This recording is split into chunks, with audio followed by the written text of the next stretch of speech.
मेरे प्यारे देशवासियों, नमस्कार।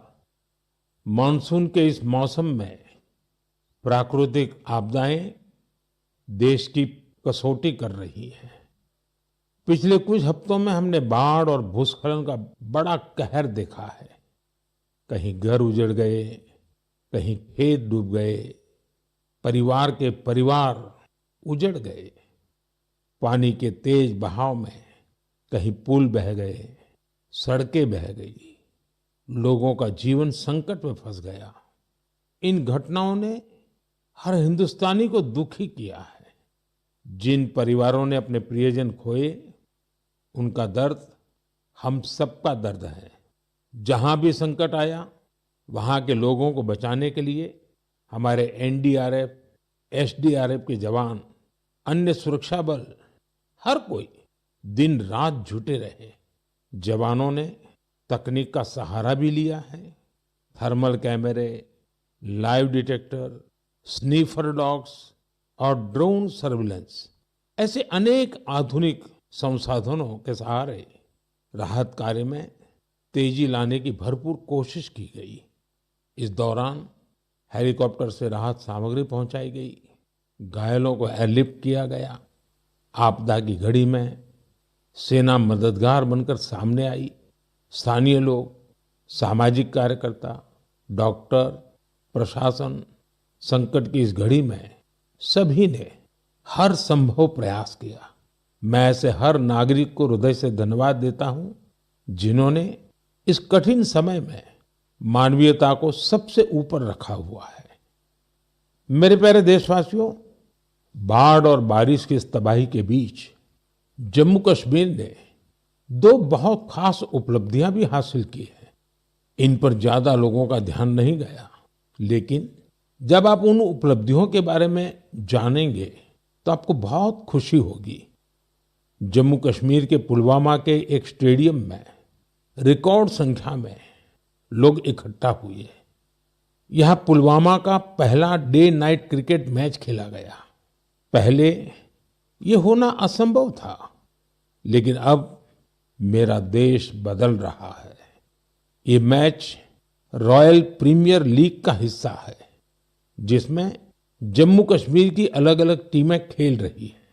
इतने सारे लोग, खासकर युवा, पुलवामा में रात के समय हजारों की तादाद में क्रिकेट का आनंद लेते हुए, ये नजारा वाकई देखने लायक था। साथियों, दूसरा आयोजन जिसने ध्यान खींचा वो है देश में हुआ पहला खेलो इंडिया वाटर स्पोर्ट्स फेस्टिवल, और वो भी श्रीनगर की डल झील पर हुआ। सचमुच ऐसा उत्सव आयोजित करने के लिए ये कितनी खास जगह है। इसका उद्देश्य है जम्मू कश्मीर में वाटर स्पोर्ट्स को और लोकप्रिय बनाना। इसमें पूरे भारत से 800 से अधिक एथलीट्स ने हिस्सा लिया। महिला एथलीट्स भी पीछे नहीं रही, उनकी भागीदारी भी लगभग पुरुषों के बराबर थी। मैं उन सभी खिलाड़ियों को बधाई देना चाहता हूं जिन्होंने इसमें भाग लिया। विशेष बधाई मध्य प्रदेश को, जिसने सबसे ज्यादा मेडल जीते। उसके बाद हरियाणा और उड़ीसा का स्थान रहा। जम्मू कश्मीर की सरकार और वहां की जनता की आत्मीयता और मेहमान नवाजी की मैं भूरी भूरी प्रशंसा करता हूं। साथियों, इस आयोजन से जुड़े अनुभव को आप तक पहुंचाने के लिए मैंने सोचा है कि ऐसे दो खिलाड़ियों से भी बात करूं जिन्होंने इसमें हिस्सा लिया। उनमें से एक है ओडिशा की रश्मिता साहू और दूसरे हैं श्रीनगर के मोहसिन अली। आइए सुनते हैं वो क्या कहते हैं। रश्मिता जी, नमस्ते। नमस्ते सर। जय जगन्नाथ। जय जगन्नाथ सर। रश्मिता जी, सबसे पहले तो आपको खेल जगत में सफलता के लिए बहुत बहुत बधाई। Thank you sir. रश्मिता, हमारे श्रोता आपके बारे में और आपकी खेल यात्रा के बारे में जानने के लिए बहुत उत्सुक है। मैं भी बहुत उत्सुक हूँ, बताइए। सर, मैं रश्मिता साहू हूँ, उड़ीसा से। और मैं कैनोइंग प्लेयर हूँ। मैं 2017 से स्पोर्ट्स ज्वाइन किया था, कैनोइंग शुरू किया था और मैं नेशनल लेवल में नेशनल चैंपियनशिप और नेशनल गेम्स में पार्टिसिपेट किया हूँ। मेरा 41 मेडल्स है, 13 गोल्ड, 14 सिल्वर और 14 ब्रॉन्ज मेडल सर। इस खेल की रुचि कैसे बनी? सबसे पहले किसने आपको इस तरफ प्रेरित किया? आपके परिवार में खेल का वातावरण है क्या? नहीं सर, मैं जिस गांव से आती हूँ उसमें खेल का कोई ये नहीं था। तो इधर नदी में बोटिंग हो रहा था तो ऐसे स्विमिंग के लिए गया था। तो ऐसे मैं और मेरा दोस्त लोग ऐसे स्विमिंग कर रहा था तो एक बोट गया है कैनोइंग काइकिंग का। तो मेरे को उसके बारे में कुछ पता नहीं था। तो मैंने मेरा दोस्त को पूछा ये क्या है।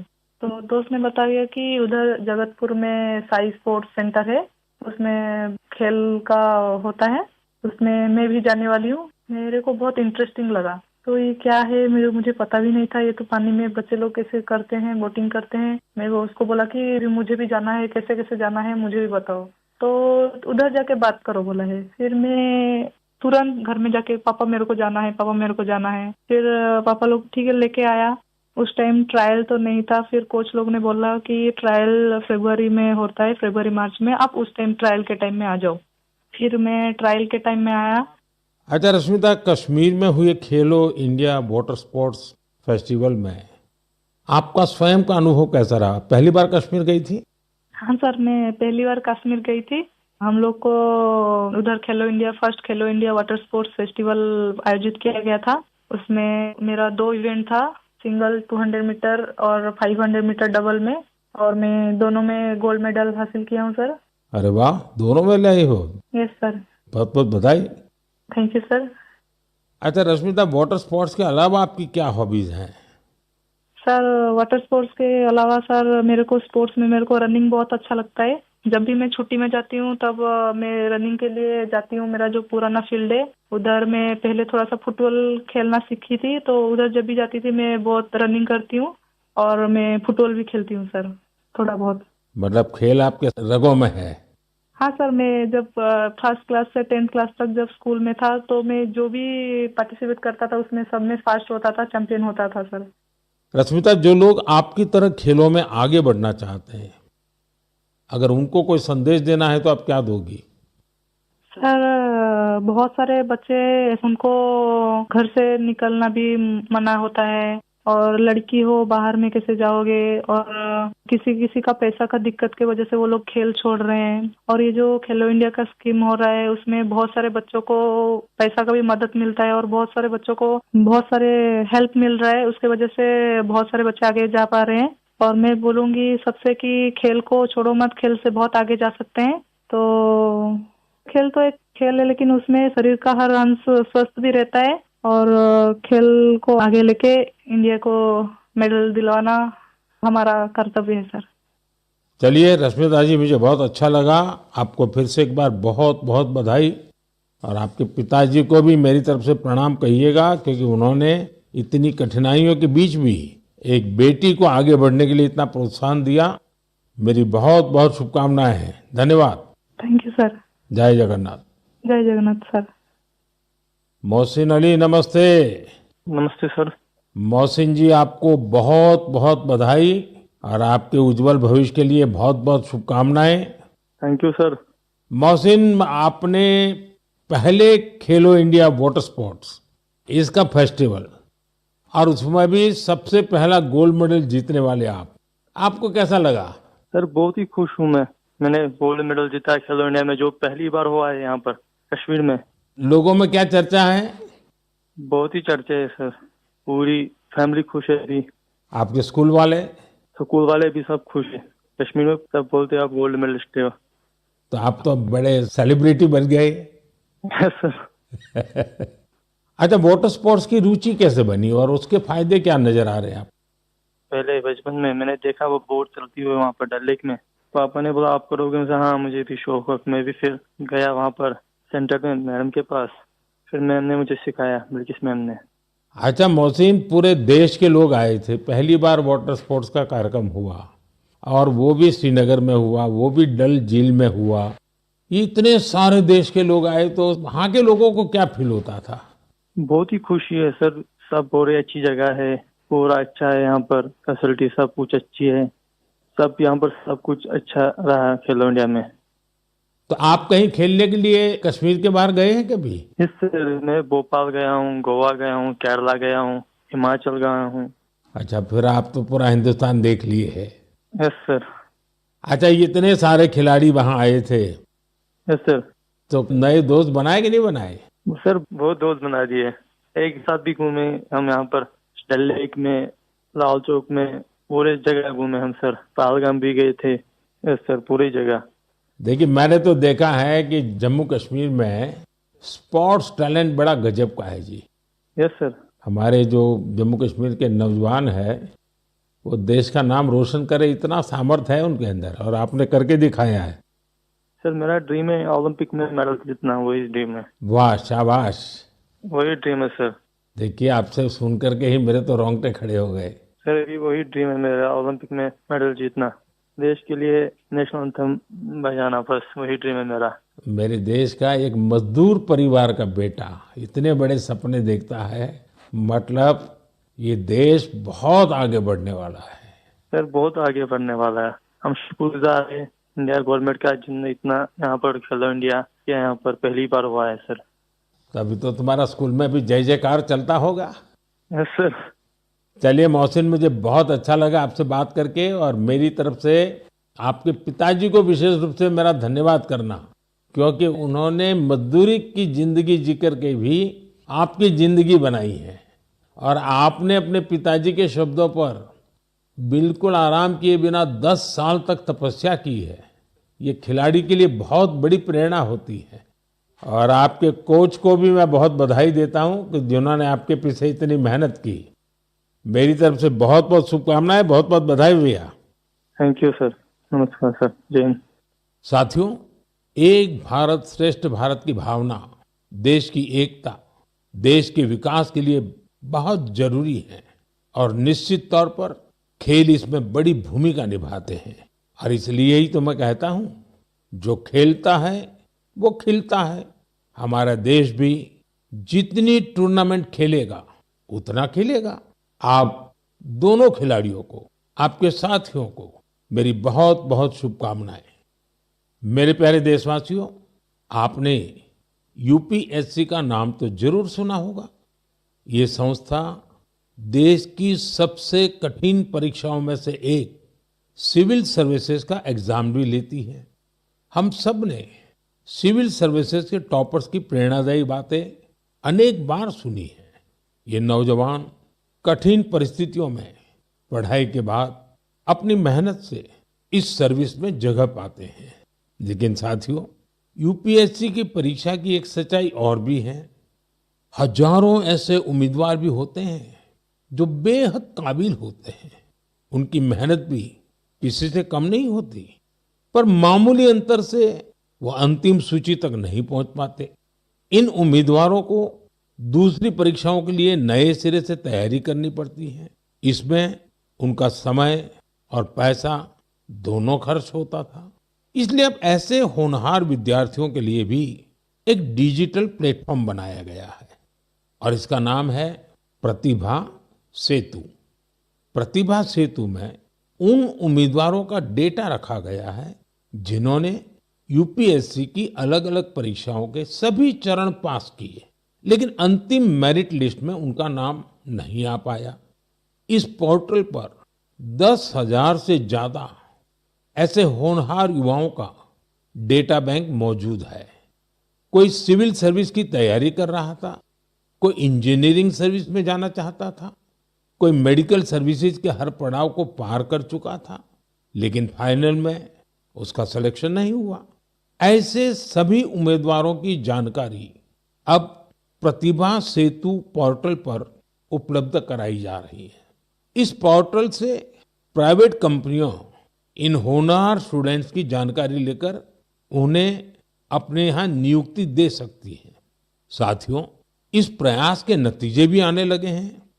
सैकड़ों उम्मीदवारों को इस पोर्टल की मदद से तुरंत नौकरी मिली है, और वो युवा जो मामूली अंतर से रुक गए थे, अब नए आत्मविश्वास के साथ आगे बढ़ रहे हैं। मेरे प्यारे देशवासियों, आज पूरी दुनिया का ध्यान भारत की तरफ है। भारत में छिपी संभावनाओं पर दुनिया भर की नजर है। इसी से जुड़ा एक सुखद अनुभव मैं आपसे साझा करना चाहता हूं। आपको पता है कि आजकल पॉडकास्ट का बहुत फैशन है। विभिन्न विषयों से जुड़े पॉडकास्ट को भांति-भांति के लोग देखते और सुनते हैं। बीते दिनों मैं भी कुछ पॉडकास्ट में शामिल हुआ था। ऐसा ही एक पॉडकास्ट दुनिया के बहुत फेमस पॉडकास्टर लेक्स फ्रीडमैन के साथ हुआ था। उस पॉडकास्ट में बहुत सारी बातें हुई और दुनिया भर के लोगों ने उसे सुना भी। और जब पॉडकास्ट पर बात हो रही तो बातों बातों में ऐसे ही मैंने एक विषय उठाया था। जर्मनी के एक खिलाड़ी ने उस पॉडकास्ट को सुना और उसका ध्यान मैंने उसमें जो बात बताई थी उस पर केंद्रित हो गया।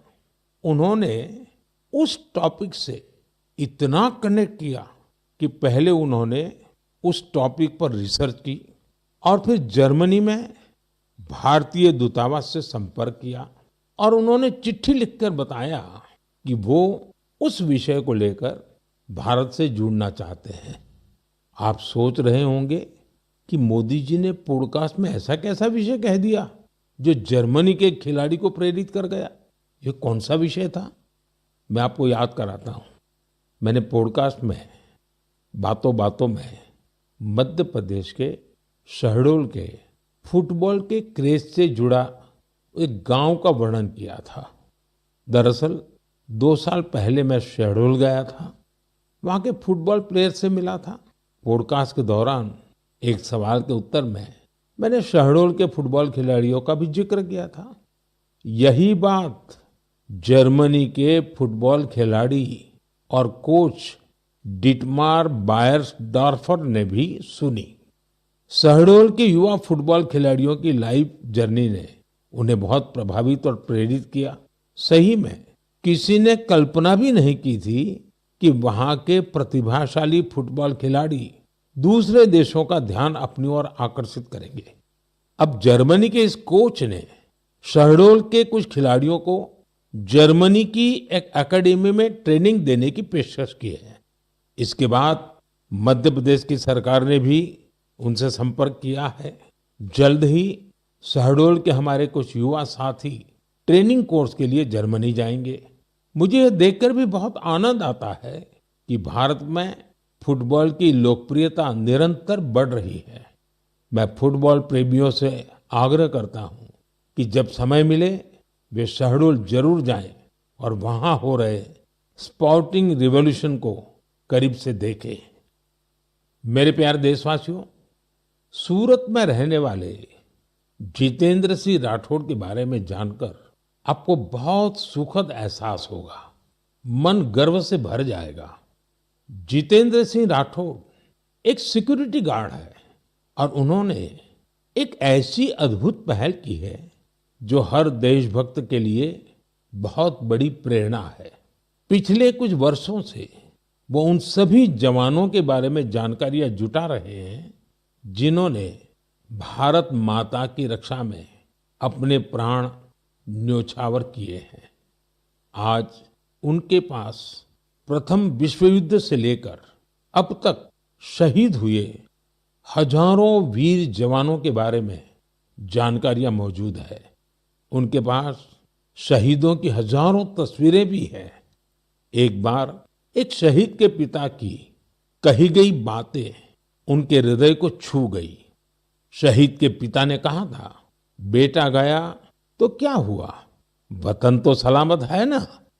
इस एक बात ने जितेंद्र सिंह जी के मन में देशभक्ति का एक अद्भुत जुनून भर दिया।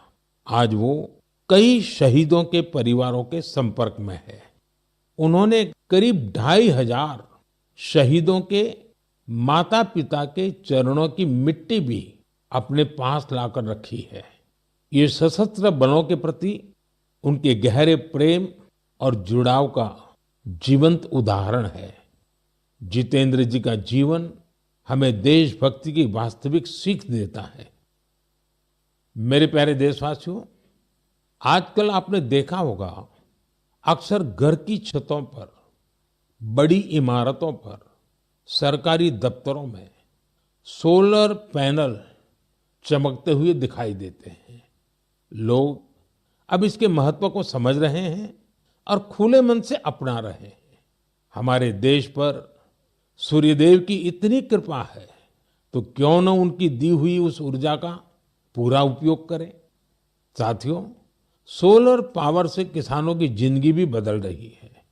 वही खेत, वही मेहनत, वही किसान, लेकिन अब मेहनत का फल कहीं ज्यादा है। ये बदलाव आ रहा है सोलर पंप से और सोलर राइस मिल से। आज देश के कई राज्यों में सैकड़ों सोलर राइस मिल लग चुकी है।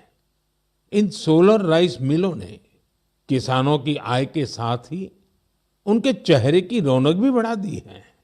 साथियों, बिहार की देवकी जी ने सोलर पंप से गांव की किस्मत बदल दी है। मुजफ्फरपुर के रतनपुरा गांव के रहने वाली देवकी जी को लोग अब प्यार से सोलर दीदी कहते हैं। देवकी जी, उनका जीवन आसान नहीं था। कम उम्र में शादी हो गई, छोटा सा खेत, 4 बच्चों की जिम्मेदारी और भविष्य की कोई साफ तस्वीर नहीं। लेकिन उनका हौसला कभी टूटा नहीं।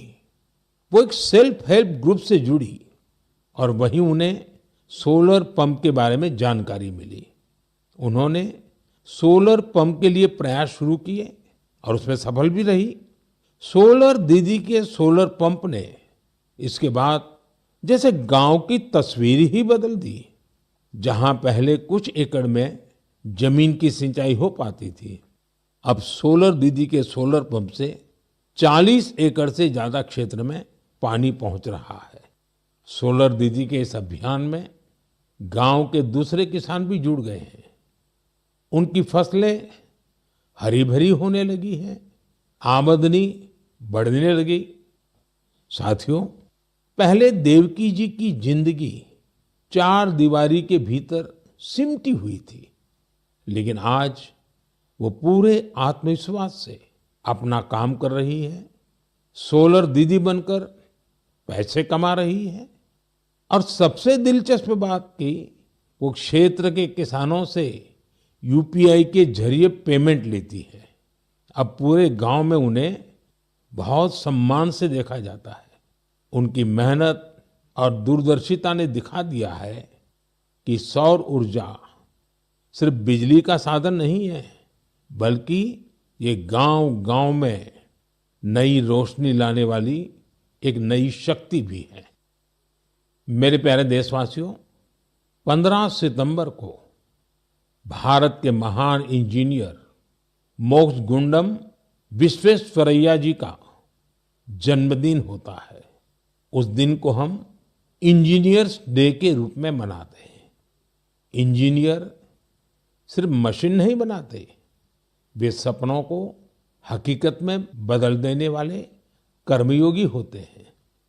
मैं भारत के हर इंजीनियर की सराहना करता हूं, उन्हें अपनी शुभकामनाएं देता हूं। साथियों, सितंबर में ही भगवान विश्वकर्मा की पूजा का पवित्र अवसर भी आने वाला है।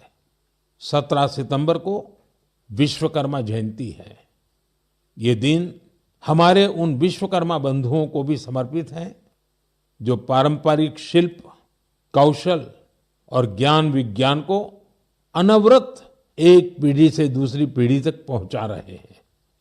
हमारे सुतार, लोहार, सोनार, कुम्हार, मूर्तिकार, बढ़ई मिस्त्री हमेशा से भारत की समृद्धि की बुनियाद रहे हैं। हमारे इन विश्वकर्मा बंधुओं की मदद के लिए ही सरकार ने विश्वकर्मा योजना भी चलाई है। साथियों, अब मैं आपको एक ऑडियो रिकॉर्डिंग सुनाना चाहता हूं। तो ये जो मानपत्र में आपने लिखा है, ये स्टेटों के बारे में मैंने जो कुछ किया या हैदराबाद के बारे में हमारी गवर्नमेंट ने जो कुछ किया, ठीक है किया, लेकिन आप जानते हैं कि ये हैदराबाद का किस्सा इस तरह से हमने किया, उसमें कितनी मुसीबत सब स्टेटों के साथ, सब प्रिंसेस के साथ हमने वायदा दिया था कि भाई कोई प्रिंस का, कोई राजा का हम अलग फैसला नहीं करेंगे, सबका एक ही साथ जैसे सबका होता है ऐसा उनका भी। लेकिन उनके लिए हमने वहां तक अलग समझौता किया। साथियों, ये आवाज लौह पुरुष सरदार वल्लभ भाई पटेल की है। हैदराबाद की घटनाओं पर उनके स्वर में जो पीड़ा है उसे आप महसूस कर सकते हैं। अगले महीने सितंबर में हम हैदराबाद लिबरेशन डे भी मनाएंगे। ये वही महीना है जब हम उन सभी वीरों के साहस को याद करते हैं जिन्होंने ऑपरेशन पोलो में हिस्सा लिया था। आप सबको मालूम है कि जब अगस्त 1947 में भारत को आजादी मिली तो हैदराबाद अलग ही स्थिति में था। निजाम और रजाकारों के अत्याचार दिन ब दिन बढ़ते जा रहे थे। तिरंगा फहराने या वंदे मातरम कहने पर भी मौत के घाट उतार दिया जाता था। महिलाओं और गरीबों पर अत्याचार किए जाते थे। उस समय बाबा साहब आम्बेडकर ने भी चेतावनी दी थी कि ये समस्या बहुत बड़ी बनती जा रही है। आखिरकार सरदार पटेल ने मामले को अपने हाथ में लिया। उन्होंने सरकार को ऑपरेशन पोलो शुरू करने के लिए तैयार किया। रिकॉर्ड समय में हमारी सेनाओं ने हैदराबाद को निजाम की तानाशाही से आजाद कराया और उसे भारत का हिस्सा बनाया। पूरे देश ने इस सफलता का उत्सव मनाया। मेरे प्यारे देशवासियों, आप दुनिया के किसी भी कोने में चले जाएं, वहां आपको भारतीय संस्कृति का प्रभाव देखने को जरूर मिलेगा। और ये प्रभाव केवल दुनिया के बड़े शहरों तक सीमित नहीं है, बल्कि इसे छोटे छोटे शहरों में भी देखा जा सकता है। इटली के एक छोटे से शहर कैंप रोतोंडो में ऐसा ही देखने को मिला है। यहाँ महर्षि वाल्मीकि जी की प्रतिमा का अनावरण किया गया। इस कार्यक्रम में वहाँ के स्थानीय मेयर सहित क्षेत्र के अनेक अहम व्यक्ति भी शामिल हुए। कैंप रोतोंडो में रहने वाले भारतीय मूल के लोग महर्षि वाल्मीकि जी की प्रतिमा लगने से बहुत खुश हैं। महर्षि वाल्मीकि के संदेश हम सभी को बहुत प्रेरित करते हैं। साथियों, इस महीने की शुरुआत में कनाडा के मिसिसागा में प्रभु श्री राम की 51 फीट ऊंची प्रतिमा का भी अनावरण किया गया है। इस आयोजन को लेकर लोगों में बहुत उत्साह था। सोशल मीडिया पर प्रभु श्री राम की भव्य प्रतिमा के वीडियोज खूब शेयर किए गए। साथियों, रामायण और भारतीय संस्कृति के प्रति ये प्रेम अब दुनिया के हर कोने में पहुंच रहा है। रूस में एक मशहूर स्थान है व्लादिवोस्तोक। बहुत से लोग इसको ऐसी जगह के रूप में जानते हैं जहां सर्दियों में तापमान -20 से -30 डिग्री सेल्सियस तक गिर जाता है। इस महीने व्लादिवोस्तोक में एक अनूठी प्रदर्शनी लगी। इसमें रूसी बच्चों द्वारा रामायण की अलग अलग थीम पर बनाई गई पेंटिंग्स को भी शोकेस किया गया। यहाँ पर एक कंपटीशन का भी आयोजन हुआ। दुनिया के अलग अलग हिस्सों में भारतीय संस्कृति के प्रति बढ़ती जागरूकता देखकर वाकई बहुत प्रसन्नता होती है। मेरे प्यारे देशवासियों, मन की बात में इस बार इतना ही। इस समय देश भर में गणेश उत्सव की धूम है। आने वाले दिनों में बहुत सारे त्योहारों की रौनक होगी। उन त्योहारों में आपको स्वदेशी की बात कभी भी भूलनी नहीं है। उपहार वही जो भारत में बना हो, पहनावा वही जो भारत में बुना हो, सजावट वही जो भारत में बने सामान से हो, रोशनी वही जो भारत में बनी झालरों से हो, और भी ऐसा बहुत कुछ। जीवन की हर जरूरत में सब कुछ स्वदेशी हो। गर्व से कहो ये स्वदेशी है, गर्व से कहो ये स्वदेशी है, गर्व से कहो ये स्वदेशी है। इस भाव को लेकर हमें आगे चलना है। एक ही मंत्र, वोकल फॉर लोकल, एक ही रास्ता, आत्मनिर्भर भारत, एक ही लक्ष्य, विकसित भारत। साथियों, इन खुशियों के बीच आप सभी स्वच्छता पर जोर देते रहें, क्योंकि जहां स्वच्छता है वहां त्योहारों का आनंद भी और बढ़ जाता है। साथियों, मन की बात के लिए मुझे इसी तरह बड़ी संख्या में अपने संदेश भेजते रहिए। आपका हर सुझाव इस कार्यक्रम के लिए बहुत महत्वपूर्ण है। अपना फीडबैक मुझ तक जरूर पहुंचाते रहें। अगली बार जब हम मिलेंगे तो और भी नए विषयों की चर्चा होगी। बहुत बहुत धन्यवाद। नमस्कार।